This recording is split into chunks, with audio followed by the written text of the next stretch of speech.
Welcome to the channel. Thank you for supporting the channel. मैं आपसे पहली request तो ये करूँगा कि चैनल को सब्सक्राइब करें एंड शेयर करें अपने फ्रेंड्स के साथ। सेकेंड इंपॉर्टेंट चीज़ ये है कि मुझसे काफ़ी लोग पूछते हैं कि जी अगर हमने आपसे अपॉइंटमेंट बुक करनी है तो हम किस तरीके से करें। तो उसका सबसे आसान हल ये है कि eight the bottom of the screen आपको ऑफिस का नंबर आ रहा होगा, आप इस पर कॉल कर सकते हैं और मुझसे अपॉइंटमेंट बुक कर सकते हैं। उसके अलावा हम लोगों ने टेलीफोन अपॉइंटमेंट का भी सिलसिला शुरू किया हुआ है। उसमें यह कि एक बड़ी नॉमिनल सी फ़ी है जो आपको टेलीफोन अपॉइंटमेंट के लिए देनी पड़ती है, वो आप पेपैल के थ्रू दे सकते हैं। उसमें जो आप नंबर प्रोवाइड करेंगे उस पर मैं कॉल करूँगा और मैं फिर आपको टेलीफोन एडवाइस दे सकता हूँ। Thank you so much for supporting the channel and keep watching immigration with Tariq.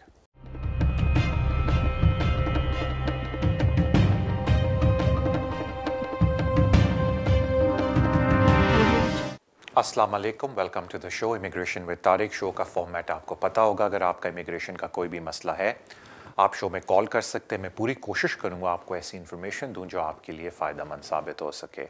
Couple of announcements. Show के एंड में मैं ज़रा 5 से 7 मिनट लूँगा और मैं थोड़ा सा आपको अपडेट देना चाहता हूँ जो EA रेगुलेशन 2019 28 मार्च से शुरू हो जाएगी, जो कि बहुत फ़ायदेमंद है एक्सटेंडेड फैमिली मेम्बर्स के लिए। थोड़ा सा मैं उसके ऊपर एक्सप्लेनेशन दूंगा। And of course last week मैं शो नहीं कर सका बिकॉज मेरी कमिटमेंट थी आउट ऑफ लंदन और मैंने सोचा कि मैं टाइम पे वापस पहुंच जाऊंगा, लेकिन अनफॉर्चुनेटली मैं लेट हो गया। तो फिर इन्होंने यहाँ रीरन रिपीट शो किया, तो आई अपोलोजाइज़ कि हम लास्ट वीक शो नहीं कर सके। लेकिन सो बेसिकली वी लिटरली एक फोर्टनाइट के बाद शो कर रहे हैं। कपल ऑफ केस लॉज आए हैं 7 ईयर के ऊपर, तो मैं थोड़ा सा उनके ऊपर भी अपडेट देना चाहता हूँ लोगों को। तो रादर देन कि मैं शो के शुरू में ये बात करूँ, मैंने सोचा कि जिस तरह शो चल रहा होता है और भी लोग देखते हैं, तो मे बी शो के एंड में 8-9 मिनट लेके मैं इन दोनों चीज़ों के बारे में बात करूँगा, अनलेस किसी ने मुझसे शो के दौरान पूछ लिया।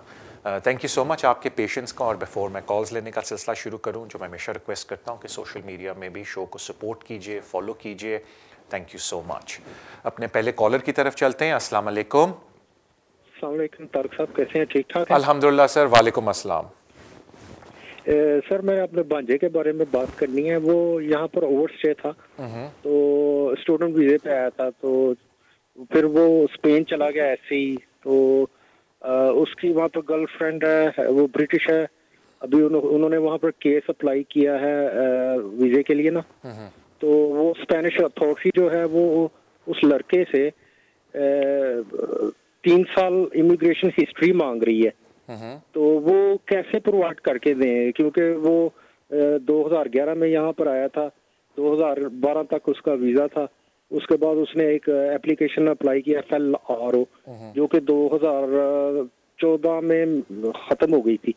तो उसके बाद वो 2018 तक तो यहाँ पर रहा, फिर वो स्पेन चला गया था ऐसे ही बगैर वीज़े के। तो अब वो वीज़ा उनका प्रोसेस में है, तो उन्होंने कुछ मज़ीद डॉक्यूमेंट मांगे हैं उस लड़के से इमिग्रेशन हिस्ट्री के बारे में। वो बताएंगे कि वो कैसे उनको प्रोवाइड की जाए 3 साल पहले की।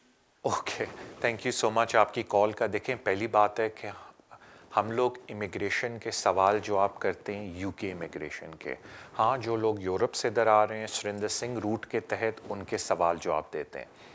हमारे शो का स्कोप नहीं है कि आपको जवाब दे सकें कि जो यूरोपियन यूनियन के अंदर उनकी अपनी रिक्वायरमेंट है उसके बारे में आप क्या कर सकते हैं। बट मैं आपको इतना बता दूं कि अपने सवाल का जवाब आपने ख़ुद दे दिया। आपको पता है कि उसकी इमिग्रेशन हिस्ट्री क्या है, कि वो यूके में रह रहा था, उसके बाद उसने ओवरस्टे किया यूके के अंदर और फिर वो स्पेन चला गया। तो बिल्कुल सच सच बताएं, बिकॉज मैं आपको इतना बता दूं कि यूरोपियन जो ज़्यादातर कंट्रीज़ हैं उसमें जब आप अप्लाई करते हैं और अगर आप किसी ट्रीटी राइट के तहत एप्लीकेशन डाल रहे हैं, यानी कि यूरोपियन रेगुलेशन के तहत, बिकॉज सारी बात है कि ये जो यूरोपियन रेगुलेशन यूके में इस्तेमाल होती है यही यूरोपियन रेगुलेशन बाकी कंट्रीज़ में भी इस्तेमाल होती है। तो इसमें as such overstay matter नहीं करता। मे बी जो उन्होंने क्वेश्चन पूछा वो इसलिए पूछा हो क्योंकि वो ये जानना चाहते हो कि रिलेशनशिप सब्सिस्टिंग है या नहीं, शायद उस पॉइंट ऑफ व्यू से उन्होंने सवाल किया हो। लेकिन अगर आप ये घबरा रहे हैं कि उनको ये बोला कि बंदे ने ओवरस्टे किया है तो उसका एडवर्स इफेक्ट पड़ेगा एप्लीकेशन पे, नो, बिकॉज ज़्यादातर जो ये, और अगेन मैं यूरोप की बात नहीं कर सकता बिकॉज हम वहाँ की इमिग्रेशन के बारे में कुछ भी नहीं बता सकते because we don't practice in that, लेकिन एक जनरल बात कर रहा हूँ कि ट्रीटी राइट्स के अंडर ओवरस्टे मैटर नहीं करता। लेकिन एक बात मैं हमेशा अपने हर शो में बोलता हूँ इन द पास्ट अगर आप देखें कि अथॉरिटीज़ को बिल्कुल सच सच सब कुछ आप बताएं और उसके बाद मेरिट के ऊपर अपने केस को फाइट करें। छुपाने का कोई फ़ायदा नहीं, बिकॉज एक झूठ बोलते हैं फिर वो एक कड़ी बन जाती है और फिर बहुत प्रॉब्लम होती है बाद में। तो कोई घबराने की बात नहीं, वहाँ किसी कॉम्पिटेंट पर्सन से एडवाइस लें और जो उनके जेन्युइन इमिग्रेशन हिस्ट्री है वो बताएं। अगर आपको डर ये है कि ओवरस्टे है, जिस तरह मैं बाबा कह रहा हूँ कि अगर आप यूरोपियन रेगुलेशन के अंदर जा रहे हैं तो ओवरस्टे मैटर नहीं करता। थैंक यू सो मच आपकी कॉल करना। I wish best of luck आपके भांजे को। अगले कॉलर की तरफ चलते हैं। अस्सलाम वालेकुम। वालेकुम तारिक भाई, मैं अली लंदन से बात कर रहा हूँ। सबसे पहले तो 2.5 पॉइंट मेरे अकाउंट में होने चाहिए तारिक भाई, क्योंकि आपका प्रोग्राम बहुत अच्छा है और अब डिटेल में जवाब देते हैं। Thank you so much Ali यार, रियली काइंड ऑफ यू यार। थैंक यू तारिक भाई। मैंने नवंबर में टियर 2 अप्लाई किया था और मेरा अभी आ गया है टियर 2 एक्सटेंशन की मैंने अप्लाई किया था। तारिक भाई मेरा सवाल ये है कि मेरे एम्प्लॉयर ने, क्योंकि हम एक्सटेंशन वालों को इमिग्रेशन स्किल चार्ज नहीं देना था, क्योंकि मैंने 2015 के अंदर मेरा फर्स्ट टियर 2 लगा था, तो अब मेरे एम्प्लॉयर किस तरह रिफंड ले सकते हैं होम ऑफिस से? प्लीज इस बारे में जरूर बताते हैं यार। थैंक यू सो मच आपकी कॉल का, लेकिन I be very honest with you कि आप जो बात कर रहे हैं मुझे पता है, लेकिन इसमें अप टू डेट पॉलिसी के ऊपर I am not familiar with. तो उसमें एक ही हल हो सकता है कि अगर आप मुझे ईमेल के ऊपर सारी details with the date of your previous cost वगैरह भेज दें और आपको जो नया कॉस्ट है वो कब असाइन हुआ है वो सारी चीज़ें भेज दें, तो मैं चेक करके आपको बता सकता हूँ। मेरी इतनी अप टू डेट नॉलेज नहीं है। जो आपने सवाल पूछा मुझे पता है, लेकिन जो मोस्ट लेटेस्ट पॉलिसी है, गाइडेंस है होम ऑफिस की, उसमें मैंने उसको नहीं पढ़ा हुआ। तो I don't want to give you पुरानी इन्फॉर्मेशन जो कि अभी आपके लिए रेलिवेंट नहीं है, बिकॉज मुझे पता है कि पॉलिसी के ऊपर उस चीज़ को अपडेट कर दिया गया। तो I put my hands up, I do apologise. लेकिन अगर आप मुझे ईमेल पे वो सवाल पूछ दें जो शो का होता है, then I definitely look that up और फिर मैं आपको उसका जवाब दे दूंगा। And I do sincerely apologise for that. Thank you so much आपकी कॉल का। अगले कॉलर की तरफ चलते हैं। अस्सलाम वालेकुम। वालेकुम सलाम। तारिक साहब कैसे हैं आप? ठीक है, अल्लाह का शुक्र sir. Thank you so much sir. मेरा नाम इमरान है। मेरे 2 छोटे से सवाल हैं। जी इमरान भाई। पहला मेरा सवाल है कि हम ओवरस्टे थे और फिर 7 ईयर की बेस पर मेरे बीवी बच्चों को और मुझे वो 2.5 साल की लीव मिल गई। ठीक है। फिर मेरा बेटा एक जो है ना वो 10 साल का हो गया, जो यहाँ बॉर्न हुआ था और उसे ब्रिटिश पासपोर्ट मिल गया है जी। तो मेरा पहला सवाल ये है कि अब इस ब्रिटिश पासपोर्ट जो बच्चा हुआ है, इसके मैं या मेरी बीवी इसके चाइल्ड बेनिफिट अप्लाई कर सकते हैं, क्योंकि वो ब्रिटिश सिटीजन हो गया है? नंबर 1। ठीक है। और दूसरा मेरा सवाल ये है कि अब इस ब्रिटिश सिटीजन बच्चे की बेस पर हमको उन्होंने 10 ईयर रूट पर डाला हुआ है, तो क्या हम अब इस, क्योंकि ये ब्रिटिश सिटीजन है और मेरी तनख्वाह भी जो है ना सैलरी जो साल की तकरीबन 20,000 है, तो क्या मैं ये 10 ईयर का रूट चेंज करके 5 ईयर रूट में आ सकता हूँ? Alright, thank you so much जी। देखें जी, जब तक पहली बात है, बिल्कुल जो चाइल्ड बेनिफिट है वो इंटाइटलमेंट है एक ब्रिटिश बच्चे की। तो ऑल्दो अगर आप होम ऑफिस की पब्लिक पॉलिसी देखें या उनके फॉर्म्स देखें तो वो कहते हैं कि child benefit is recourse to public fund, लेकिन जो ब्रिटिश चाइल्ड बच्चा होता है उसका ये इंटाइटलमेंट है। सो टेक्निकली यू के चैलेंज द होम ऑफिस और आप कह सकते हैं कि ये जो बेनिफिट है ये बच्चे की इंटाइटलमेंट है, इसको हम ले रहे हैं कि although it is defined as public funds, लेकिन ये हम नहीं ले रहे, बच्चा ले रहा है क्योंकि वो उसकी इंटाइटलमेंट है। जहाँ तक बात आते हैं 5 ईयर रूट पे, और अगर आप मेरे पुराने शो देखें तो मैं आपको यही बताता हूँ कि जो पेरेंट रूट होता है जिसमें लोग स्विच करना चाहते हैं 5 ईयर पे, उस पर एक तो रिक्वायरमेंट ये होती है कि आपने इंग्लिश टेस्ट दिया हो, और अगर आप फाइनेंशियल रिक्वायरमेंट भी पूरी कर रहे हैं फाइन, लेकिन जो एंड में डिस्क्रेशन होती है, because these cases are family and private life cases, discretion secretary of state की होती है। तो बेहतर ये है कि इंस्टेड ऑफ आप अभी जंप मारें 5 ईयर पे, जो आपको पता है कि अगर आप ट्राई करेंगे तो इट्स एक एप्लीकेशन है जिसका आपको 2100 पाउंड देना पड़ेगा एक्सक्लूडिंग लीगल फ़ी। तो मे बी जब आपका 2.5 साल का एक वीज़ा ख़त्म होने को आए, उस वक्त आप 5 ईयर रूट के ऊपर स्विच करने की कोशिश करें, बिकॉज अगर उन्होंने आपको 5 ईयर रूट पे डाल दिया तो एक्सेलेंट, और अगर उन्होंने 5 ईयर रूट पे आपको नहीं डाला तो कम से कम वो 10 ईयर रूट की बेसिस पे आपको एक्सटेंशन दे देंगे, तो इस तरह आपके पैसे ज़ाया नहीं होंगे। क्योंकि याद रखिए कि ये जो 5 ईयर रूट है ये भी at the end of the day secretary of state की डिस्क्रेशन है अपनी पॉलिसी को फॉलो करके कि वो आपको पेरेंटल बेटर रूट पे 5 ईयर पे डालते हैं या नहीं डालते। तो फिर बेहतर ये है कि जब आप एक्सटेंशन कर रहे हो उस वक्त ट्राई करके देख लें। अनलेस आपके पास पैसे हैं तो आप फिर पहले भी कर सकते हैं, लेकिन आपको पता है कि अगर वो आपको नहीं 5 ईयर पे डालेंगे तो पुराना वीज़ा ही चलता रहेगा and they will not give you any right of appeal as well. तो फिर उसको चैलेंज करने के लिए सिर्फ जो रेमेडी आपके पास वो जुडिशल रिव्यू है।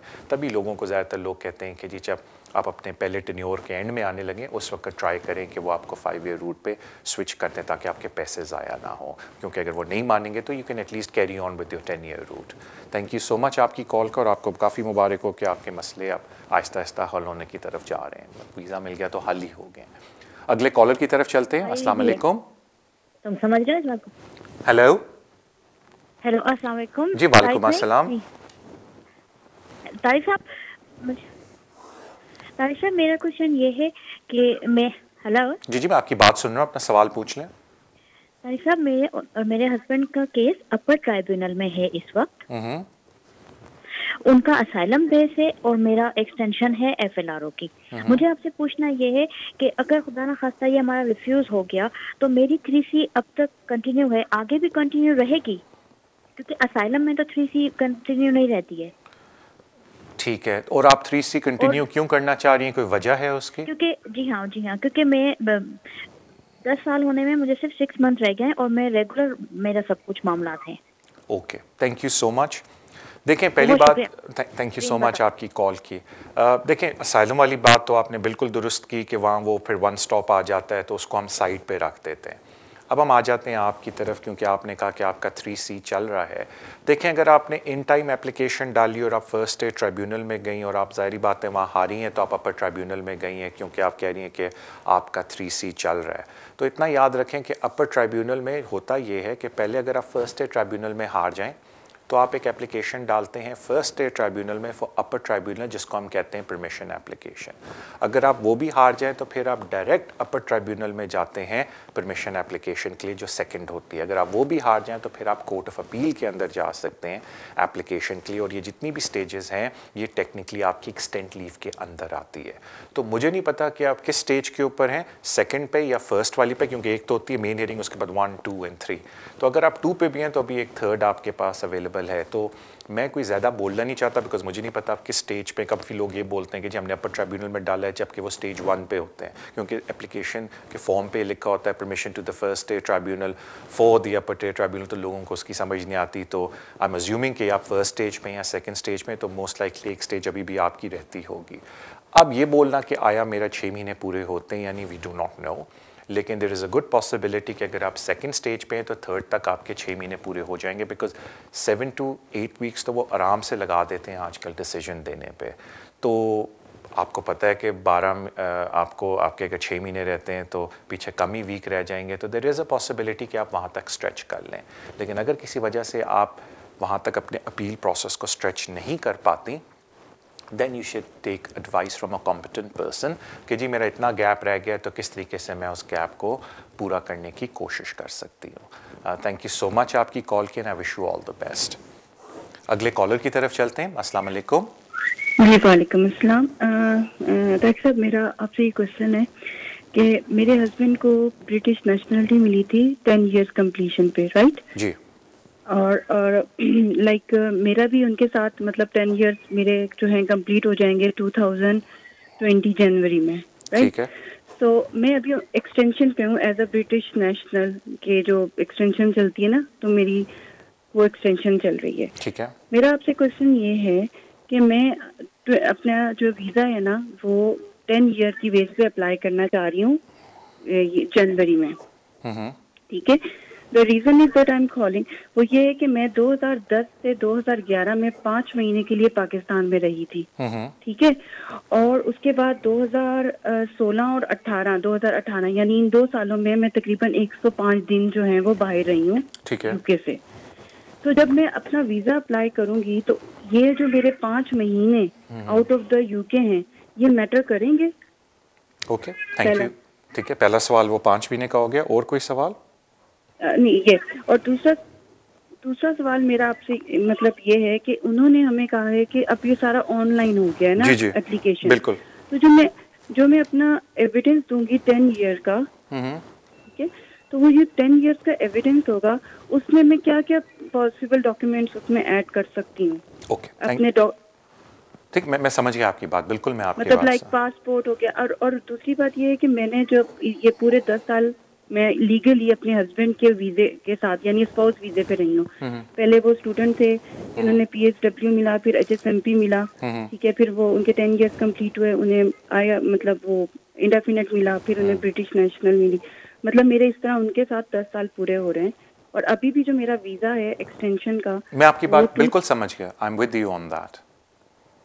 Okay, better to you explain me. हाँ, मैं आपको कर देता हूँ। Thank you so much ma'am. बस इतना बता दूं कि जब आप मुझे समझा रही थी तो मुझे कान में कह रहे थे कि तारिक भाई प्लीज़ आप जवाब ब्रेक के बाद दीजिएगा, बिकॉज आप लंबा जवाब देते हैं हमारी ब्रेक का सिस्टम ख़राब हो जाएगा। तो आई डू अपोलोजाइज मैम, आप प्लीज़ थोड़ा ब्रेक ले लेते हैं हम, और उसके बाद सबसे पहले मैं आपका जवाब दूंगा, then I take some more calls. Again break पे जाने से पहले मैं अर्ज़ करूँ कि there is an email at the bottom of the screen show के लिए, and apart from that please show को सोशल मीडिया पे फॉलो करें, अप्रिशिएट करें, we are really grateful for that. अब हम लोग ब्रेक पे जाते हैं। आफ्टर द ब्रेक पहले मैं इनका जवाब दूंगा, then I take some more calls. Thank you so much.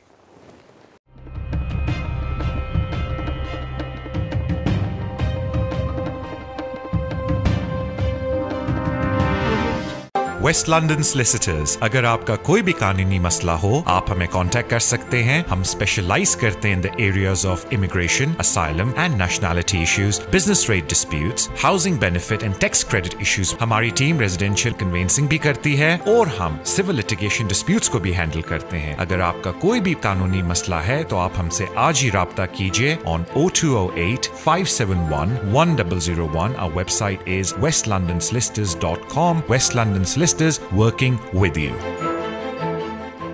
Welcome to West London Solicitors video vlog. अगर आपका कोई लैंडलॉर्ड डिस्प्यूट है, कोई लीज का मैटर है, आपका कोई बिजनेस डिस्प्यूट है या कोई लिटिगेशन का इशू है, आप हमसे रुजू कर सकते हैं। जो हमारी इनिशियल कंसल्टेशन है, अगर आप इस वीडियो का रेफरेंस देंगे, इस व्लॉग का रेफरेंस देंगे, तो आपकी initial consultation free of cost है। इस कंसल्टेशन के अंदर हम आपका लिटिगेशन या आपका डिस्प्यूट सुनेंगे और फिर हम आपको बताएंगे कि आपकी कॉस्ट क्या हो सकती है इसको परस्यू करने की।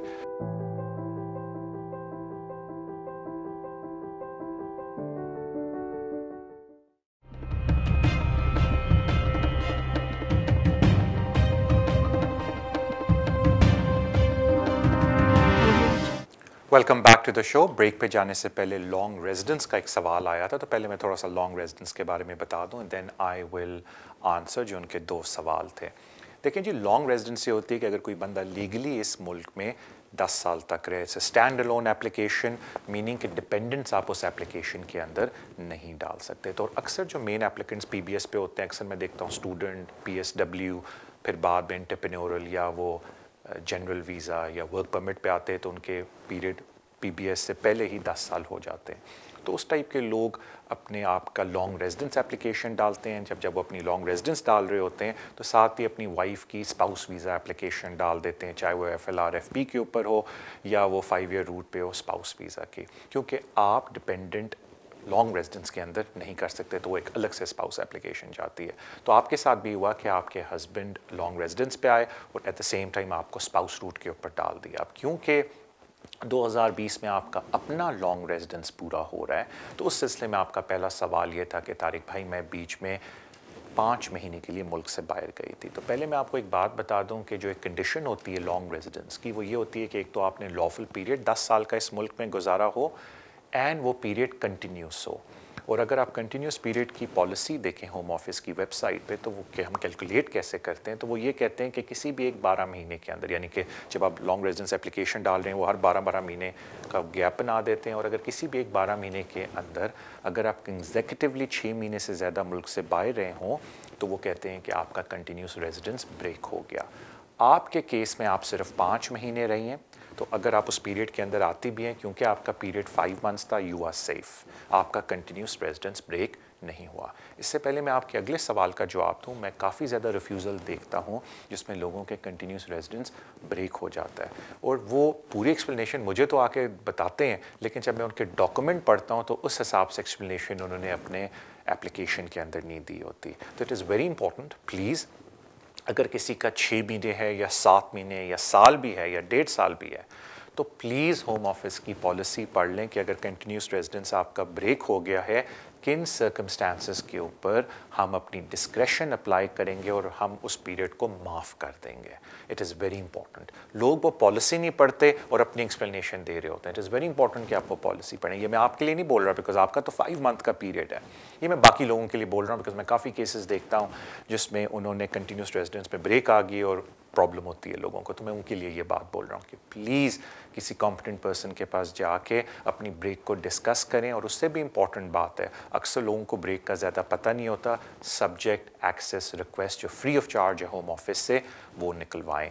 मैं इतने केसेस लॉन्ग रेजिडेंस पे देखता हूँ और मैं शॉक में चला जाता हूँ कि बंदा कैलकुलेशन कर रहा है कि जी 8 साल पहले क्या हुआ था मेरे साथ, हाँ जी मुझे लगता है मेरी अपीलें चल रही थी। सब्जेक्ट एक्सेस रिक्वेस्ट है, वो निकलवा लें, सब ब्लैक एंड वाइट हो जाएगा। अगेन ये मैं आपके लिए नहीं बोल रहा, बाकी लोगों के लिए बोल रहा हूँ because a continuous residence period काफ़ी मसला खड़ा करता है, लेकिन आपको कोई प्रॉब्लम नहीं क्योंकि आपने मुझे 5 मंथ का पीरियड बोला। उसके बाद आ जाते हैं एविडेंस पे, और ये भी मैं लोगों पे परेशान हो जाता हूँ। मुझे बताते हैं तारिक भाई हम वो डॉक्यूमेंट निकाल रहे हैं, वो डॉक्यूमेंट निकाल रहे हैं। देखें, अगर आपके पास पासपोर्ट है पूरे 10 साल का, जो कि तकरीबन 98%, 98.3% लोग मैं कहता हूँ जो 10 year long residence lawful application डाल रहे होते हैं, उनके पास वो सारे पासपोर्ट होते हैं जो उन्होंने जिस दिन इस कंट्री में आए थे, जिसकी बेसिस पे 10 ईयर एप्लीकेशन डाल रहे हैं। अभी तक ज़्यादा 2 या 1 पासपोर्ट होता है लोगों का, बहुत कम के पास 3 होते हैं, नॉर्मली 2 होते हैं इस टाइम स्पैन के अंदर। एज लॉन्ग एज आप वो सारे पासपोर्ट दे रहे हैं, आपको कोई ऑल रॉन्ग रेजिडेंस के एविडेंस देने की ज़रूरत नहीं है। और अगर आपका किसी एक पीरियड का पासपोर्ट गुम हो गया है और आपके पास नहीं है, फिर ज़रा इशू बन जाता है और आपको काफ़ी ज़्यादा डॉक्यूमेंट्री एविडेंस देना पड़ता है कि उस पीरियड के दौरान आप इस कंट्री के अंदर रह रहे थे और किस टाइप का डॉक्यूमेंट्री एविडेंस है वो। अगर आप सेट LR जो लॉन्ग रेजिडेंस की एप्लीकेशन है उसको देखें तो उस पर क्लियरली वो एविडेंस लिखा हुआ है चेकलिस्ट के अंदर। लेकिन अगर आपके पास पासपोर्ट है, जो मैंने अभी बोला कि 99.3% लोगों के पास होता है जो लॉन्ग रेजिडेंस पे अप्लाई करते हैं, तो फिर आपको ये सारे डॉक्यूमेंट लगाने की ज़रूरत नहीं है कि जी 10 ईयर्स में आप कहाँ कहाँ रह रहे थे। और आपने जिस तरह अर्ज़ किया, मैंने क्यों बोला कि आई अंडरस्टैंड कि आपने कहा कि मैं PBS डिपेंडेंट आई थी और इवेंचुअली फिर मैं जब हस्बैंड ने लॉन्ग रेजिडेंस ले लिए तो मैं शिफ्ट होगी स्पाउस वीज़े पे। अक्सर लोग इसी तरीके से होते हैं और फिर वो 10 ईयर अपना पूरा करते हैं। तो आई wish you all the best. 5 महीने के लिए ना घबराएं बिकॉज कंटिन्यूस रेजिडेंस ब्रेक होता है जब आप कंसेक्टिवली 6 महीने मुल्क से बाहर जाएँ, और उसमें भी एक्सेप्शंस होती हैं, लेकिन हम उधर नहीं जा रहे बिकॉज आपके लिए वो एप्लीकेबल नहीं है। आई wish you all the best आपकी 10 ईयर लॉफुल रेजिडेंस एप्लीकेशन के ऊपर। अगले कॉलर की तरफ चलते हैं। अस्सलाम वालेकुम। वालेकुम सलाम जी, तारिक साहब क्या हाल है? मैं बिल्कुल खैर नाल सर, वालेकुम अस्सलाम।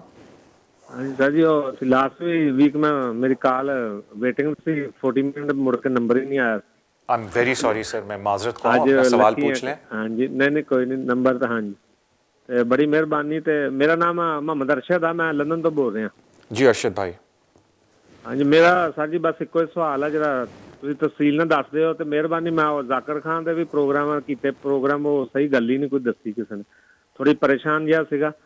ਤੇ ਮੇਰਾ ਹੈ ਐਕਚੁਅਲੀ ਇਹ ਸੀ ਕਿ ਮੈਂ 2018 ਨਾ ਅਪ੍ਰੈਲ ਦੇ ਵਿੱਚ ਹਿਊਮਨ ਰਾਈਟ ਦੀ ਐਪਲੀਕੇਸ਼ਨ ਪਾਈ ਹੈ ਤੇ ਮੇਰੇ ਜਿਸਮ ਰਾਈਟ ਸਾਈਡ ਸਾਰੇ ਨਾ ਪਾਕਿਸਤਾਨ ਨਾਲ ਦੁਸ਼ਮਣੀ ਸੀਗੀ ਤੇ ਉਹ ਜੈਨੂਇਨ ਸਬੂਤ ਵੀ ਦਿੱਤੇ ਸਾਰੇ। ਇੱਥੇ ਦਾ GP ਵੀ ਜਿਹੜਾ UK ਦਾ ਸਰਕਾਰੀ GP ਮੈਂ ਰਜਿਸਟਰਡ, ਉਹਨੇ ਵੀ ਮੈਨੂੰ ਲੈਟਰ ਸਟਰੋਂਗ ਦਿੱਤਾ ਜੀ। ਤੇ ਉਹ ਲਾ ਕੇ ਤੇ ਅਸੀਂ ਐਪਲੀਕੇਸ਼ਨ ਭੇਜੀ ਤੇ ਫਿਰ ਉਹ केस वर्कर ने मैनू 3 महीने बाद मैनू फोन किया कि तुहाडा केस तां तुहानू GP ने भी स्ट्रोंग लैटर दिता, मैंटल हैल्थ टीम ने भी दिता, ते दूसरा फिजियोथेरेपी भी जाना 2 साल तो रिकॉर्ड सारा ना मेरे बाकी राइट साइड सारी नम मैं डिग पैना डिसेबल बंदा ते और पाकिस्तान कुड़ी दा चक्कर सी, मेरी जन्म दुश्मनी सी। उत्थों भी शेख ज़ैद, तुसीं सुनिया शेख ज़ैद हॉस्पिटल आ जिहड़ा प्रोफैसर यार हमीद आ, इमरान खान के कैंसर हॉस्पिटल भी बंदा, उन्हें भी मैंने लैटर दिता बड़ा ना कि वाकई फ्रैशर के बंद ने दिता। इतने GP ने भी मेरे एविडेंस देख के होम ऑफिस में लिखा कि बंदे ते गैंग ने one gang attack him in Pakistan है ना। ठीक, तो मैनू पता नहीं सीगा सालम सुलम का, तो मैं ह्यूमन राइट का पाया तो उन्होंने फिर केस वर्कर ने मेरे ने चेंज करवाया, मैनू पूछ के कि तू इजाजत दिना कि तेरा केस इनू असीं सालम विच कंसीडर करिए, तेरा तो सालम बनता वा कि तेरा GP ने भी लैटर दिता इत्थे ये बंदे का नरमी करो तो बंदा सीरीयस आ, फिजियोथेरेपी भी ये बिल्कुल नॉर्मल लाइफ फिनिश है ना टाइम। तो वो फिर मैं उन्होंने इजाजत ना मैं फिर चेंज किया उन्होंने सालम विच, फिर मेरा जुलाई दे विच स्क्रीनिंग इंटरव्यू उन्होंने सद्या क्रेडिट तो वो दिता, तो उत्थे मैनूं 2 साल का कार्ड दे दिता उन्होंने, वो जिहड़ा ID कार्ड हुंदा 2 साल का। ਤੇ ਬਾਇਓਮੈਟ੍ਰਿਕ ਫਿੰਗਰਪ੍ਰਿੰਟ ਲਏ ਤੇ ਫਿਰ ਉਹਨਾਂ ਨੇ ਕਿਹਾ ਹੁਣ ਮੇਨ ਇੰਟਰਵਿਊ ਆਊਗਾ 4-5 ਮਹੀਨੇ। ਹੁਣ ਮੇਨ ਇੰਟਰਵਿਊ ਮੇਰਾ ਜੁਲਾਈ ਤੋਂ ਹੋਇਆ ਸੀ ਤੇ ਕਹਿੰਦੇ 4-5 ਮਹੀਨਿਆਂ ਬਾਅਦ ਆਇਆ ਨਹੀਂ ਤੇ ਮੇਰਾ ਹੁਣ 4 ਮਹੀਨੇ ਬਾਅਦ ਨਵੰਬਰ ਦੇ ਵਿੱਚ ਮੈਨੂੰ ਕੇਸ ਵਰਕਰ ਨੇ ਮੈਨੂੰ ਲੈਟਰ ਲਿਖਿਆ 19 ਸਫੇ ਡਾਇਰੀ, ਉਹੀ ਸਾਲਮ ਵਾਲੇ ਮੇਨ ਇੰਟਰਵਿਊ ਵਾਲੇ ਸਵਾਲ ਲੱਗਦੇ ਆ ਤੇ ਉਹ ਉਹਨਾਂ ਨੇ ਕਾਫੀ ਪੁੱਛੇ ਕਿਉਂ ਨਹੀਂ ਜਾਣਾ, ਦੁਸ਼ਮਣਾਂ ਦੇ ਨਾਂ ਕੀ ਆ, 20 ਬੱਚਿਆਂ ਦੇ ਨਾਂ ਕੀ, ਡੇਟ ਆਫ ਬਰਥ ਸਾਰਾ 19 ਸਫੇ ਤੇ ਉਹ ਮੈਂ ਨਵੰਬਰ ਵਿੱਚ ਭੇਜੇ ਆ ਤੇ ਉਹ ਮੈਂ ਪੁੱਛਣਾ ਚਾਹੁੰਦਾ ਸੀ ਕਿ ਉਹ ਭੇਜੇ ਉਸ ਤੋਂ ਬਾਅਦ ਫਿਰ 3 ਵੀਕਾਂ ਬਾਅਦ ਉਹਨਾਂ ਨੇ ਉਹ ਵੀ ਲਿਖਿਆ ਸੀ ਕੇਸ ਵਰਕਰ ਨੇ ਕਿ ਕੇਸ ਵਰਕਰ ਵੇਖ ਕੇ make a decision on your asylum application no ਨਾ, ਤੁਸੀਂ ਇਸ ਸਵਾਲਾਂ ਦੇ ਜਵਾਬ ਸਹੀ ਸੀ ਲਿਖੋ। ਤੇ ਫਿਰ ਉਹਨਾਂ ਨੇ 3 ਵੀਕਾਂ ਬਾਅਦ ਮੈਨੂੰ ਬਾਇਓਮੈਟ੍ਰਿਕ ਭੇਜੇ ਨਾ ਕੇਸ ਵਰਕਰ ਨੇ, ਬਾਇਓਮੈਟ੍ਰਿਕ ਤੇ take picture London bridge post office. ਤੇ ਉਸ ਤੋਂ ਬਾਅਦ ਹੁਣ ਨਾ 20 ਦਸੰਬਰ ਨੂੰ ਮੈਂ ਬਾਇਓਮੈਟ੍ਰਿਕ ਦਿੱਤੇ ਆ ਤੇ ਤਕਰੀਬਨ 3 ਮਹੀਨੇ ਹੋ ਜਾਣੇ ਆ, 20 ਤਰੀਕ ਨੂੰ ਤੇ ਕੋਈ ਰਿਪਲਾਈ ਨਹੀਂ ਆਇਆ। ਤੇ ਇਹ ਪੁੱਛਣਾ ਸੀ ਕਿ ਬਾਇਓਮੈਟ੍ਰਿਕ ਤੋਂ ਬਾਅਦ ਹੁਣ ਕਿੰਨਾ ਟਾਈਮ ਲੱਗੇਗਾ ਜਾਂ ਡਿਸੀजन हो गया ਜਾਂ ਕੀ ਮੇਨ ਇੰਟਰਵਿਊ ਹੋਣਾ कि नहीं होना, ये मसला था। ओके, आपका नाम क्या है? हाँ जी, मेरा नाम मोहम्मद अरशद जी। ओके अरशद, सॉरी मैंने लिखा था। अरशद भाई अब मेरा जवाब गौर से सुनिएगा प्लीज़। थैंक यू अरशद भाई। अब मैं पहले आपको थोड़ा सा बैकग्राउंड बता दूं आप जैसे केसेस के बारे में और फिर हम आ जाते हैं कि अभी जो बात हुई है। देखें जी, पहली बात है अक्सर लोग पूछते हैं कि जी हम ह्यूमन राइट क्लेम डाला है लेकिन निकलता वो असाइलम है। असाइलम का मतलब कि आप रेफ्यूजी स्टेटस के लिए अप्लाई कर रहे हैं। इन अदर वर्ड्स, अब मैं आपको लॉ वाली ज़बान में नहीं समझाऊंगा, सादी ज़बान में समझाऊंगा कि आप ये बोल रहे हैं कि जी मेरी जान को ख़तरा है। जब भी आप बोलते हैं कि मेरी जान को ख़तरा है तो वो ह्यूमन राइट एप्लीकेशन नहीं होती, वो असाइलम की एप्लीकेशन होती है जो आपको क्रॉयडन जाके इन पर्सन करनी पड़ती है अपॉइंटमेंट लेके। एक मिसकंसेप्शन है लोगों का कि जी अगर मैंने असाइलम डाला तो क्या मैं ह्यूमन राइट भी डाल सकता हूँ? यस, आप पहले असाइलम एप्लीकेशन डालते हैं एंड साथ ही आप ह्यूमन राइट एप्लीकेशन डालते हैं। जो असाइलम एप्लीकेशन का प्रोसेस है कि वो पहले आपका एक छोटा इंटरव्यू लेते हैं जिसमें आपसे बेसिक इन्फॉर्मेशन लेते हैं और उसके बाद वो एक सब्सटेंसिव इंटरव्यू लेते हैं जिसमें वो आपसे मोर डिटेल के साथ पूछते हैं कि जी आपको क्या प्रॉब्लम्स हैं। अब आ जाएं कि किस तरीके से वो असाइलम को असेस करते हैं। जब आप बोलते हैं मेरी जान को ख़तरा है, 2 तरह से आपकी जान को ख़तरा हो सकता है। मैं ये बड़े सादे लफ्ज़ों में बता रहा हूँ, हालांकि मैं बहुत डिटेल में जा सकता हूँ लॉ की ज़बान में, लेकिन मैं समझ गया कि आप सादे लफ्ज़ में सुनना चाहते हैं। तो आप कहते हैं जी 2 तरह के लोगों से मुझे जान का ख़तरा है। एक हम बोलते हैं स्टेट एजेंट्स और एक बोलते हैं नॉन स्टेट एजेंट्स। पहले मैं आपको स्टेट एजेंट्स और नॉन स्टेट एजेंट्स में फ़र्क बता देता हूँ। स्टेट एजेंट फॉर एग्जांपल आजकल एमडीओ का बड़ा लेटेस्ट कंट्री गाइडेंस का केस आया और पहले भी चल रहा था जिसपे उन्होंने कहा है कि जी बिल्कुल अगर कोई पाकिस्तान से एमडी और वो कहता है एमडी और ये प्रूव हो जाए कि वो एमडी है तो वो परसिक्यूट हो रहे हैं पाकिस्तान में, उनको यहाँ असाइलम देना चाहिए। इस तरह लोन वुमन का जो केस है कि जी अगर कोई सिंगल वुमन है अपने बच्चों के साथ या अकेली है, पाकिस्तान की बात कर रहा हूँ केस लॉज की, और वो ऑस्ट्रेसाइज्ड है, यानी कि जी उन खातून का कोई आगे पीछे नहीं है और ये प्रूव हो जाता है कि वो ऑस्ट्रेसाइज्ड है, ऐसी खातून को यहाँ स्टेटस दे देना चाहिए रेफ्यूजी। सो कहने का मतलब वो स्टेट वाले केस होते हैं जिनको हम कंट्री गाइडेंस बोलते हैं कि जी एक एमडी आ गया, ऑस्ट्रेसाइज्ड वुमन आ गई, तो बिल्कुल जी ये स्टेट वाले केसेस हैं जाके जो यहाँ का होम ऑफिस खुद रिकग्नाइज करता है कि इस तरह के जो केसेस हैं अगर प्रूव हो गया कि ये इस कैटेगरी में आता है हम इसको रेफ्यूजी स्टेटस दे देंगे। अब ये होगी स्टेट एजेंट्स कि जी स्टेट ऐसे लोगों की प्रोटेक्शन नहीं कर सकता और जो मोस्ट कॉमन 2 तरह के पाकिस्तान के केसेस है वो एमडीज है एंड ऑस्ट्रेसाइज्ड वुमन है। अब आ जाएं जी इस तरफ थोड़ा सा नॉन स्टेट एजेंट्स, जो आपका केस है कि जिसमें लोग कहते हैं जी फलां ग्रो मुझे तंग कर रहा है, फलां एक कोई पॉलिटिकल पार्टी है जो मुझे तंग कर रही है, फलां का मैं शादी बाग के कर ली तो उसका बाप तंग कर रहा है या महल्ले वाले तंग कर रहे हैं या जी कोई जिरगा मुझे तंग कर रहा है या कोई ऑर्गेनाइजेशन है जो मुझे तंग कर रही है, वो नॉन स्टेट एजेंट्स होते हैं। बिकॉज अब नॉन स्टेट एजेंट्स में क्या होता है कि आपको ये प्रूव करना पड़ता है कि स्टेट प्रोटेक्शन नहीं है आपको, यानी कि जी मैंने स्टेट से प्रोटेक्शन लेने की कोशिश की और मुझे स्टेट ने प्रोटेक्शन नहीं दी, या स्टेट प्रोटेक्शन दे ही नहीं सकती बिकॉज मेरे पास ये एविडेंस है। जिस तरह मैं आपको एग्जांपल देता हूँ बिकॉज मैं इस चीज़ से कुछ अर्सा पहले खुद पर्सनली गुजरा था, तो मैं आपको एग्जांपल देता हूँ कि अगर आपको याद हो काफ़ी साल पहले लाहौर में एक बड़ा वाक़या हुआ था जिसमें एक पूरी क्रिश्चियंस की आबादी उन्होंने आग लगा दी थी। उसके बाद एक स्कॉटिश पैस्चर थे जो पाकिस्तानी थे, उनके ऊपर एक इल्ज़ाम लगा और वो जब अपनी स्कॉटलैंड से यहाँ से गए हुए थे और जब पाकिस्तान में वो अपनी बेल हेयरिंग के लिए जा रहे थे, एक ASI ने उनको गोली मार दी। इस तरह एक और थे जो अभी इल्ज़ाम लगा था और पुलिस कस्टडी में थे और उनको बहुत ज़्यादा बुरी तरीके से मारा पीटा गया, यानी कि फिर आप ये प्रूव कर सकते थे, उस तरह के केसेस केसेस में कि देखें जी मैं तो उधर नहीं हूँ लेकिन ये सब कुछ हो रहा है, तो सफिशेंसी ऑफ स्टेट प्रोटेक्शन नहीं है। तो बेसिकली ये बात तो स्टार्टिंग होगी कि जी आपका केस है नॉन स्टेट एजेंट वाला, क्योंकि आपने खुद बोला जी मुझे दुश्मनी है। तो उन्होंने अब वो ये इस्टेब्लिश करने की कोशिश करें कि आया आपको सफिशेंसी ऑफ स्टेट प्रोटेक्शन है या नहीं। अब मुझे नहीं पता, क्योंकि मैं तो वहाँ नहीं बैठा हुआ, कि आपने अपने जो क्वेश्चनियर उन्होंने आपको भेजा है वो किस तरीके से आपने भरा है। I do not know that, तो मैं उसके ऊपर कोई कमेंट नहीं देना चाहता। एंड मोर इम्पॉर्टेंटली आपका एक और बड़ा इम्पॉर्टेंट केस बन जाता है अपार्ट फ्रॉम रेफ्यूजी स्टेटस, जो कि human rights and compassionate ground के ऊपर आता है, योर मेंटल स्टेबिलिटी। जो मेंटल स्टेबिलिटी होती है ये, और जो मेडिकल ग्राउंड्स वाले केसेस होते हैं ये हट के होते हैं रेफ्यूजी स्टेटस केस के। तो एक तो केस होता है जी रेफ्यूजी स्टेटस कि जी मुझे रेफ्यूजी लिया जाए बिकॉज स्टेट नॉन स्टेट है, या आप बोलते हैं मुझे ह्यूमैनिटेरियन प्रोटेक्शन दी जाए, एक वो कैटेगरी है केसेस की। फिर आर्टिकल 8 में भी एक्सेप्शनल केसेस आते हैं। एक्सेप्शनल केसेस आते हैं जिसमें मेंटल इनकैपेसिटी आ जाती है कि जी अगर डॉक्टर कहते हैं कि इस बंदे का दिमागी तवाज़ुन इस तरह का है कि जी ये तो गुजारा ही नहीं कर सकता कहीं, और जो हम यहाँ सपोर्ट दे रहे हैं उसकी वजह से ये बंदा चल रहा है। तो मैंने वो आपकी कोई मेंटल रिपोर्ट पढ़ी नहीं है, नॉर्मली वो डॉक्टर जीपी से नहीं होती, साइकाट्रिस्ट से होती है, तो मैं उसके ऊपर भी कोई कमेंट नहीं देना चाहता। और नॉर्मली जो लंदन में बेस्ड लोग हैं अगर वो इस तरह कोई इस केस में इन्वॉल्व है तो उनको पता है कि वो आउट पेशेंट होते हैं वेस्ट लंदन मेंटल हॉस्पिटल के अंदर, और बड़ी कंप्रिहेंसिव रिपोर्ट्स उनकी मिलती है। सो कहने का मतलब आप एक सर्जन के पास तो चले गए लेकिन आपने उसको बोला है कि जी मुझे कहीं एक वो बीमारी है, लेकिन आपने एक्सरे नहीं दिखाया, तो x ray is that asylum interview जो आपने दिया है।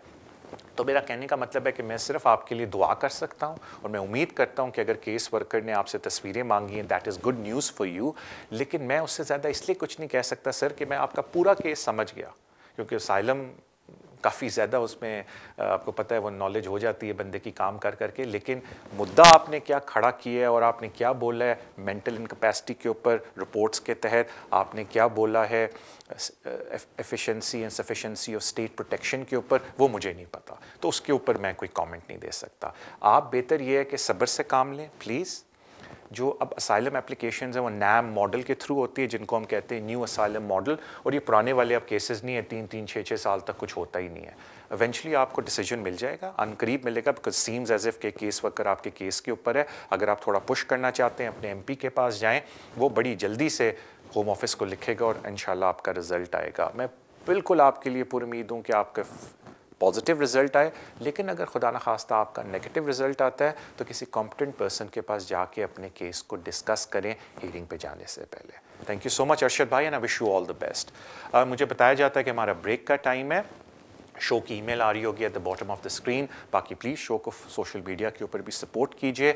अगेन ब्रेक पे जाने से पहले जो मैं अर्ज़ कर दूं कि मैं लड़कों को भी पीछे बोला था कि मुझे लास्ट 8-9 मिनट्स 10 मिनट्स शो में दे दीजिए, ताकि मैं EA रेगुलेशन और जो आजकल 7 ईयर के ऊपर 2-3 बड़े नए फ्रेश केसेस आए हैं मैं उन पर थोड़ा सा टच करके आपको अपडेट दे दूँ। तो हम ब्रेक पे जाएंगे, ब्रेक के बाद आई टेक सम मोर कॉल्स, और आखिरी जो हमारा सेशन होगा उसमें आखिरी 8 से 9 minute I want to quickly take मैं आपको थोड़ा अपडेट कर दूं। All good news for you. तो अच्छा उस वक्त तक और लोग भी शो पे आ जाते हैं, I'll update you with that. I'll see you after the break, inshallah.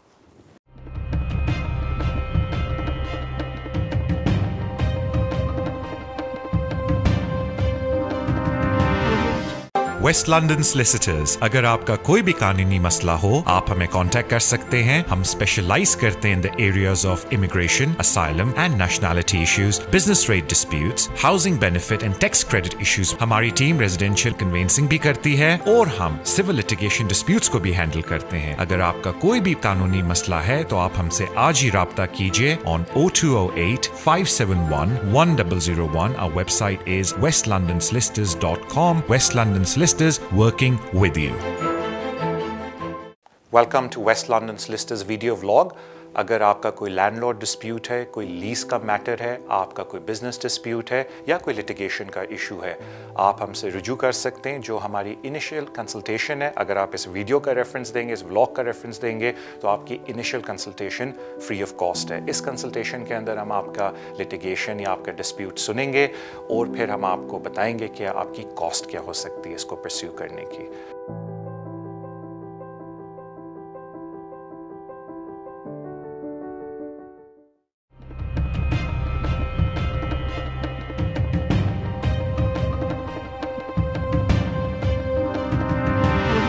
Welcome back to the show immigration with Tariq. Thank you, आपने ब्रेक के दौरान पेशेंटली वेट किया।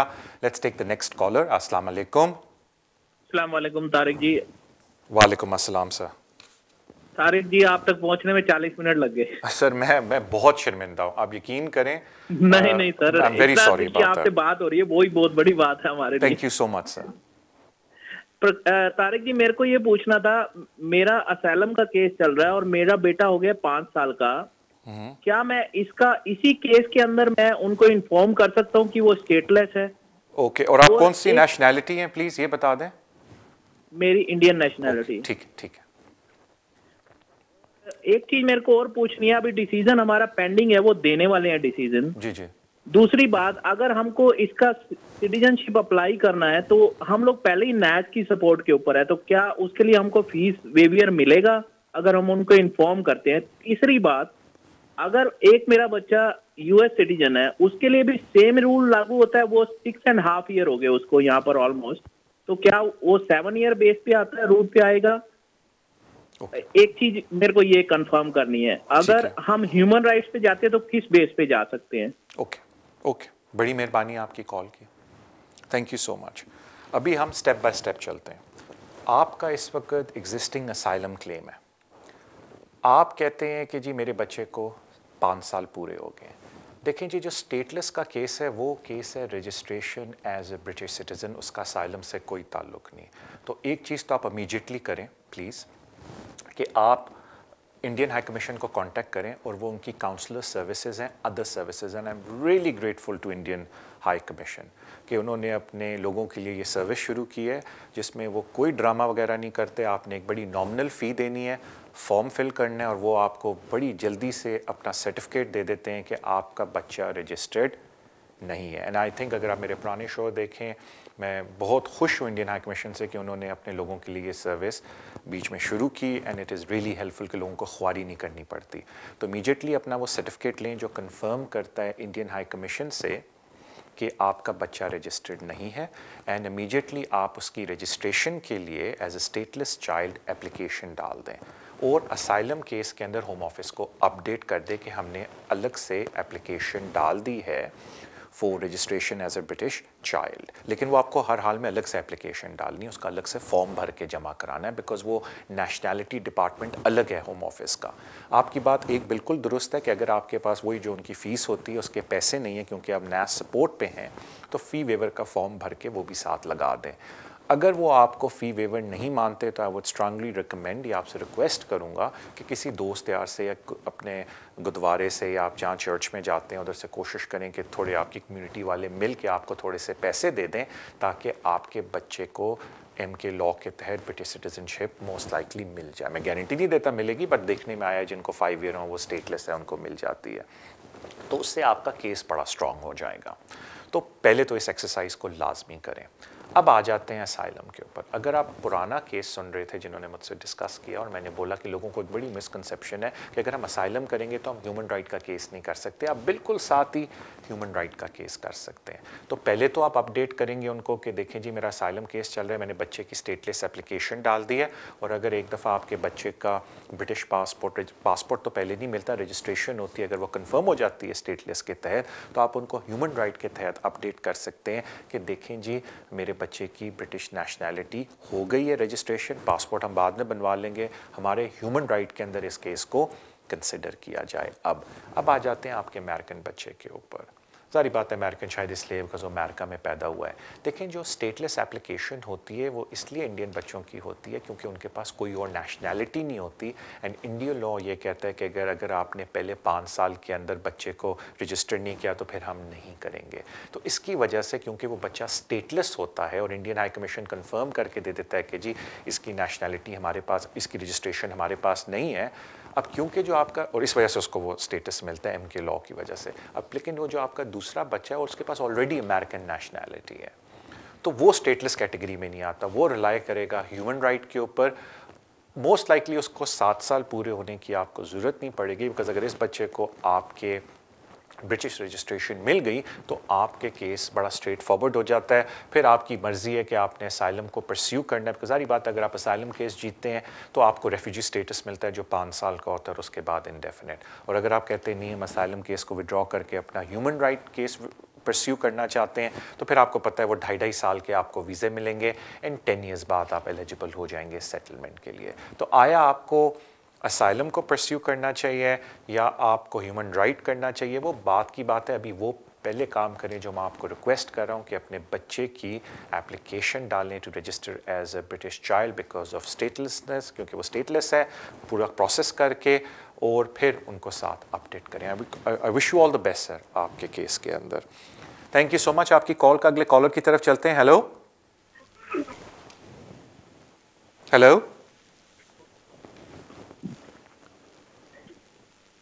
आप अगर टीवी पे मेरी आवाज़ ना सुने, टेलीफोन पे सुन के अपना सवाल पूछ लें और फिर टीवी पे मेरा जवाब सुन लें प्लीज़। ओके, अस्सलाम वालेकुम। वालेकुम अस्सलाम सर। मैं ग्लासगो से बोल रहा हूँ, मेरा नाम एहतिशाम कैसर है। मैंने ना 2010 में असाइलम का केस डाला था। यहाँ पे कोई हैपन हो गया था जी जी, तो मर्डर हो गया था मेरे फ्लैट में, तो वो उसका आई विटनेस हूँ। तो वो मेरा केस चलता रहा, इन्होंने मुझे साइनों में लगा लिया। तो उसको केस कोई यानी कि उन्होंने मुझे वीजा नहीं दिया, तो साइनों पे जाता रहा। उसी दौरान यहाँ मेरी स्टूडेंट लड़की थी, उससे फिर 2 साल बाद शादी हो गई। तो उसके बाद मेरा एक बेटा है। तो अब मेरा बेटा जो है ना अप्रैल में 7 सालों का हो जाएगा। ठीक है। तो उससे पहले भी मैंने ह्यूमन राइट्स पे केस डाला था, तो वो भी चलता रहा। वो मैं एडनबरा गया, उधर जाके वो कोर्ट में पेश हुआ, तो उसका भी डिसीजन नाम ही आया। उन्होंने ये लिखा था डिसीजन में कि जी आप दोनों में से किसी के पास स्टे नहीं है, तो इस वजह से हम आपको यहाँ पे रहने की इजाज़त नहीं दे सकते। नहीं, वो कैसर भाई मुझे पूरा पता है, मैं आपको समझा, अगर आप माइंड ना करें तो मैं आपको समझा दूं कैसर भाई, अगर आप सुन लें मेरा जवाब। हेलो ना, मेरी लॉयर जोन सी है वो, चलें ठीक है आप समझा दें। मैं समझा दूं। मैं कैसर भाई आपका पूरा केस समझ गया। देखिए कैसर भाई, अगर आप मेरे पुराने शो देखें तो मैंने उसमें बड़ा बोला हुआ है कि जी अकेले बंदे का या मियाँ बीवी का अगर दोनों के पास स्टेटस नहीं है, बहुत मुश्किल है ह्यूमन राइट के ऊपर जीतना। उसका जो बार है वो इधर है और उस पर मैंने काफ़ी डिटेल में बात की, तो अभी मेरे पास टाइम कम है तो उस पर मैं नहीं जा सकता। आप बस एक काम करें, अप्रैल तक का टाइम आपका आराम से आ जाएगा, आपको कुछ करने की ज़रूरत नहीं, बिकॉज बच्चा स्कूल जा रहा होगा, कोई आके आपको घर से उठा के नहीं गाड़ी में बंद कर लेता अगर आपके बच्चे स्कूल जा रहे हैं, और स्पेशली आप तो शायद रिपोर्टिंग भी कर रहे हो। तो अप्रैल तक तो पहले वेट करें ताकि बच्चे को 7 साल पूरे हो जाएं। उसके बाद आपके पास 2 ऑप्शन है, या तो आप एप्लीकेशन FLRFP के ऊपर भर सकते हैं बच्चे की, जो कि आपको पता है 2100 उसकी फ़ी है और वो काफ़ी महंगी एप्लीकेशन हो जाती है। अनलेस आप NAS सपोर्ट ले रहे हैं तो आप फ़ी वेवर के लिए भी रिक्वेस्ट कर सकते हैं। वरना जो लोग असाइलम जिनके पेंडिंग होते हैं या एग्जॉस्ट हो चुका होता है और असाइलम के केसेस चल रहे होते हैं, वो फ्रेश क्लेम भी बुक करके जमा करा सकते हैं, which is a kind of an application. तो जब बच्चे के 7 साल पूरे हो जाएं तो आप फ्रेश क्लेम को भी जमा करा सकते हैं और उस तरीके से भी आप अपने केस को फॉरवर्ड कर सकते हैं। तो वो फिर आपका बड़ा स्ट्रॉन्ग केस बन जाएगा। एक दफ़ा ये प्रूव हो जाए कि आपका बच्चा इज़ अ क्वालिफाइंग चाइल्ड, उसको 7 साल इधर हो गए and it is not reasonable for the child to go back. उसके लिए जिस तरह अगर आप मेरे पुराने शो देखें, मैं लोगों से रिक्वेस्ट करता हूँ कि चाइल्ड साइकोलॉजिस्ट रिपोर्ट लगाएं और फिर वो आपको करना चाहिए। तो पहले अप्रैल तक का वेट कर लें। Wish you all the best Kaiser भाई। Thank you so much. मुझे बताया गया कि हमारे पास सिर्फ 5 मिनट रह गए, तो मैं 2 इंपॉर्टेंट बातें करना चाहता हूँ। एक जो बहुत अच्छी न्यूज़ है सारों के लिए, पहले मैं वो दे दूँ और अगर टाइम हुआ तो 7 ईयर के ऊपर बात करूँगा, वरना नेक्स्ट वीक हम कर लेंगे। जो एक बड़ी अच्छी न्यूज़ है, और ये प्लीज़ सुने बिकॉज आज भी 2 लोग मुझसे पूछने आए थे, 28 मार्च ब्रेक्सिट होता है या नहीं होता, ये रेगुलेशन 2019 शुरू हो जाएगी, शायद 28 मार्च या 29 मार्च से।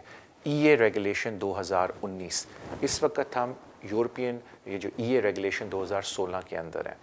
2016 में जो लोगों को पता है उनको बड़ी प्रॉब्लम हुई कि एक्सटेंडेड फैमिली मेंबर को राइट ऑफ अपील नहीं थी, जो 2006 वाले में होती थी।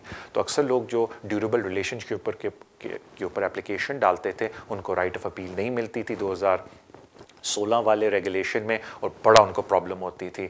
वो जुडिशल रिव्यू करते थे, वो बड़ी कॉस्टली था और कभी कभी वो भी फेल हो जाता था। और लोग कहते थे कि जी हमें किसी तरह हम कोर्ट ले जाएं, हम अपनी बीवी के साथ, अपनी पार्टनर के साथ जज के आगे बोलेंगे वी लव ईच अदर, क्यों होम ऑफिस हमारी बात नहीं मान रहा। जो अच्छी बात है कि एक्सटेंडेड फैमिली मेम्बर्स को 2019 की रेगुलेशन के अंदर राइट ऑफ अपील मिल रहा है, which is a very big news and very good news for extended family members of European nationals। यानी कि अगर आपकी किसी के साथ रिलेशनशिप है, शादी नहीं हुई and they are European nationals or they are exercising treaty rights, अब आप अगर 2019 अभी आप एप्लीकेशन नहीं डालें, 2019 रेगुलेशन जब शुरू होगी, जो कि उन्होंने डेट दी है 29 मार्च या 28 मार्च, वो आप जाके देखें कौन सी डेट है, आपको पता चल जाएगा। मैं भी शो कर रहा हूँ, मैं बताऊँगा। तो जब आप 2019 रेगुलेशन के अंदर एप्लीकेशन डालेंगे तो एक्सटेंडेड फैमिली मेम्बर को तो राइट ऑफ अपील अभी भी मिलती है और आगे भी मिलेगी, लेकिन एक्सटेंडेड फैमिली मेम्बर को राइट ऑफ अपील मिलनी शुरू हो जाएगी। एंड यू नो कौन से लोग हैं, बिकॉज उनको अच्छी तरह पता है, बिकॉज उन्होंने बहुत ख्वारियाँ उनको बहुत प्रॉब्लम्स पेश आई हैं जब उन्होंने 2016 वाली रेगुलेशंस के तहत एप्लीकेशन डाली। मैं कुछ लोगों को डालता हूँ, उन्होंने 3-3, 4-4 एप्लीकेशनें डाली हुई थी, बिकॉज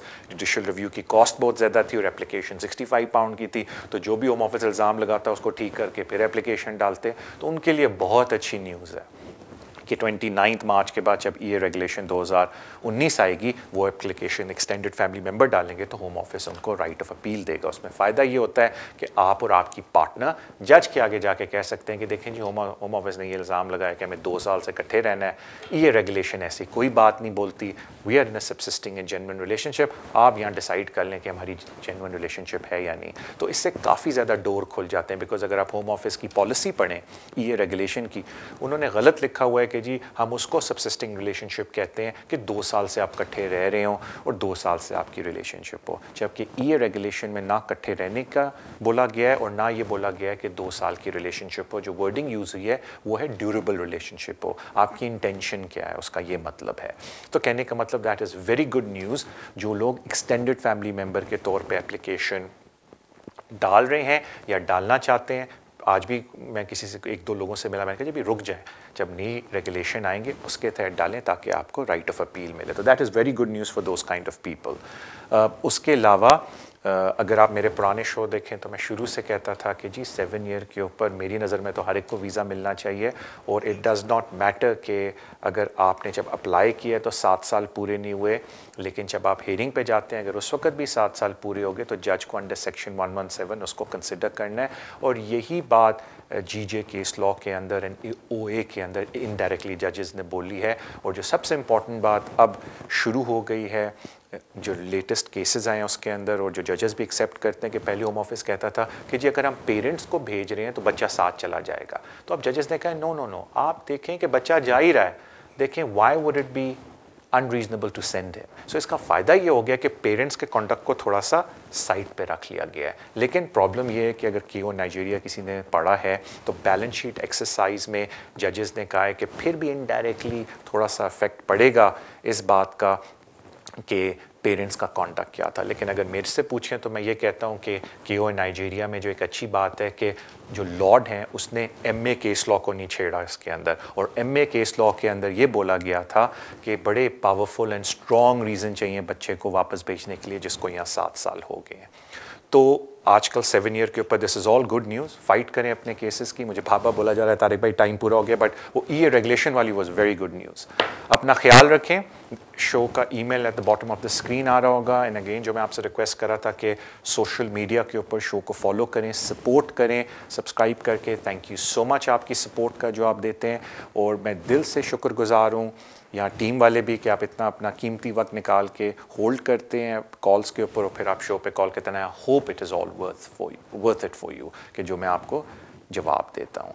अपना ख्याल रखें। एंड प्लीज़ जो मैं हमेशा रिक्वेस्ट करता हूँ, यहाँ फ्री मेडिकल है, जिनके पास है उनका जीपी है, कि प्लीज़ अपना वेलमैन चेक वगैरह करा लें, ब्लड प्रेशर बाकी चीज़ें ना। होप अपनी सेहत का आप ख्याल रख लें, और आपसे मुलाकात अगले हफ्ते होगी। अल्लाह हाफिज़।